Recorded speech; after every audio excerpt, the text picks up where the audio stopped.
Hello friends, welcome to NK studies. आज हम biology के चैप्टर 4 डाइजेस्टिव सिस्टम मानव तंत्र के पार्ट 2 में बाकी बचे हुए क्वेश्चन करेंगे, जो आरआरसी ग्रुप डी और अदर कम्पिटिटिव एग्ज़ाम की दृष्टि से अति महत्वपूर्ण है, जो अब तक की परीक्षाओं में बार बार रिपीट हुए हैं। चैनल पर नए हैं तो चैनल को सब्सक्राइब करें और बेल आइकन के बटन को प्रेस करें। जब भी नेक्स्ट वीडियो अपलोड हो उसका नोटिफिकेशन आपके पास आ जाए। तो अब हम क्वेश्चन पर चलते हैं। ये डाइजेस्टिव सिस्टम का डायग्राम है।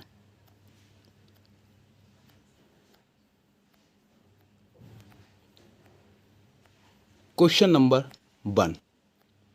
क्वेश्चन नंबर 1 क्या कह रहा है? निम्नलिखित में से कौन सा एंजाइम ग्लूकोज को इथेनॉल में परिवर्तित करने को प्रेरित करता है? तो इसका आंसर हो जाएगा ऑप्शन नंबर ए, जाइमेज।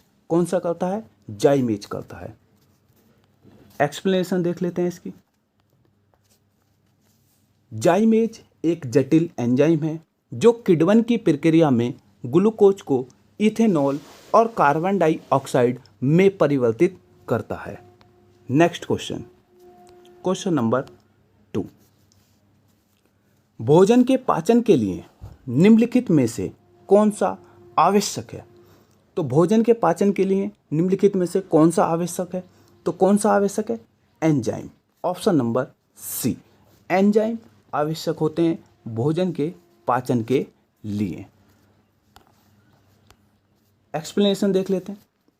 पाचन की प्रक्रिया मुंह से ही शुरू होती है और छोटी आंत में पूरी हो जाती है।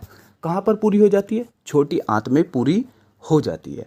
Next question, question number 3। Question number 3 क्या कह रहा है? पाचन के बाद प्रोटीन किस में परिवर्तित हो जाता है? तो पाचन के बाद प्रोटीन किस में परिवर्तित हो जाता है? अमीनो अम्ल में। ऑप्शन नंबर सी, किस में हो जाता है? अमीनो अम्ल में हो जाता है। नेक्स्ट क्वेश्चन, एक्सप्लेनेशन देख लेते हैं इसकी। एक्सप्लेनेशन क्या कह रही है?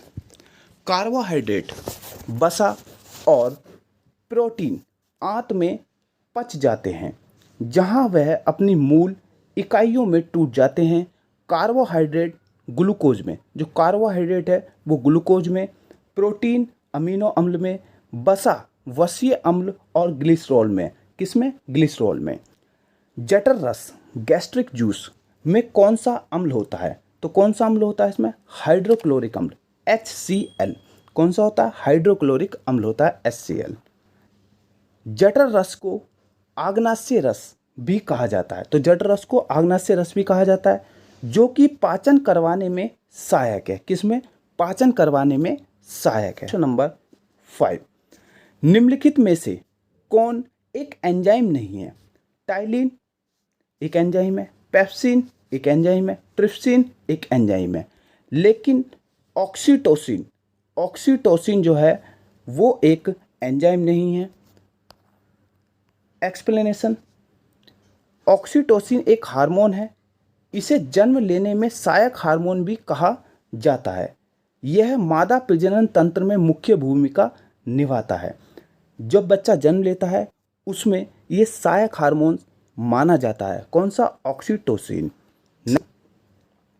आहार नाल के किस भाग से अधिकतम पोषक तत्व को अवशोषित किया जाता है? तो आहार नाल के किस भाग से अधिकतम पोषक तत्व को अवशोषित किया जाता है, एब्जॉर्ब किया जाता है? तो किसको किया जाता है? छोटी आंत। किससे किया जाता है? छोटी आंत से किया जाता है। छोटी आंत एक नली है। यह आहार नाल का सबसे लंबा हिस्सा है। छोटी आंत को 3 भागों में विभाजित किया गया है। किन किन में? ड्यूडेनम में, जेजुनम में और इलियम में। इन 3 भागों में इसे विभाजित किया गया है छोटी आंत को। 7। क्वेश्चन नंबर 7 क्या है? एंजाइम शरीर के लिए आवश्यक है क्योंकि ये जो है जैव रासायनिक गतिविधि के उत्प्रेरक होते हैं। किसके? जैव रासायनिक गतिविधि के उत्प्रेरक होते हैं। Option D is a right answer. 8। निम्नलिखित में से कौन सा पाचक एंजाइम नहीं है? कौन सा पाचक एंजाइम नहीं है? इंसुलिन। इंसुलिन एक पाचक एंजाइम नहीं है, जबकि पेप्सिन, रेनिन और अम्लोप्सिन ये सभी क्या हैं? पाचक एंजाइम हैं। एक्सप्लेनेशन में देख लेते हैं। इंसुलिन एक पेप्टाइड हार्मोन है जो आग्नाशय की बीटा कोशिकाओं से बनता है या निकलता है, और इसका कार्य रुधिर में शर्कराओं की मात्रा पर संतुलन बनाए रखना है। इसका कार्य क्या है? रुधिर में जो शुगर होती है उसकी मात्रा को संतुलित बनाए रखना होता है। Next question, question number 9। Question number 9 क्या है? निम्न में से कौन सा आहार मानव शरीर में नए ऊतकों की वृद्धि के लिए पोषक तत्व प्रदान करता है? फल, सब्जियां, पनीर, मिठाई। तो कौन सा? पनीर करता है। Option number C is right answer. देखते हैं। प्रोटीन मानव शरीर में नए ऊतकों की वृद्धि के लिए पोषक तत्व प्रदान करते हैं, और प्रोटीन क्षतिग्रस्त ऊतकों की मरम्मत में सहायक होते हैं। जो टूट फूट हो जाती है ऊतकों की, उसकी मरम्मत में प्रोटीन सहायक होते हैं। प्रोटीन को मानव शरीर का बिल्डिंग ब्लॉक कहा जाता है। प्रोटीन को मानव शरीर का क्या कहा जाता है? बिल्डिंग ब्लॉक कहा जाता है। टेबल शर्करा किसको कहा जाता है? जो टेबल शर्करा होती है, जो घरों में यूज की जाती है शर्करा, वो किसको कहा जाता है? सुक्रोज को कहा जाता है। किसे कहा जाता है? सुक्रोज। यह एक डाइसैकेराइड शर्करा है जो कि ग्लूकोज और फ्रक्टोज के मिलने से बनती है। किसके? ग्लूकोज और फ्रक्टोज के मिलने से बनती है। Next question, question number 11।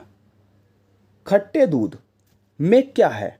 खट्टे दूध में क्या होता है? लैक्टिक अम्ल होता है। क्या होता है? लैक्टिक अम्ल होता है।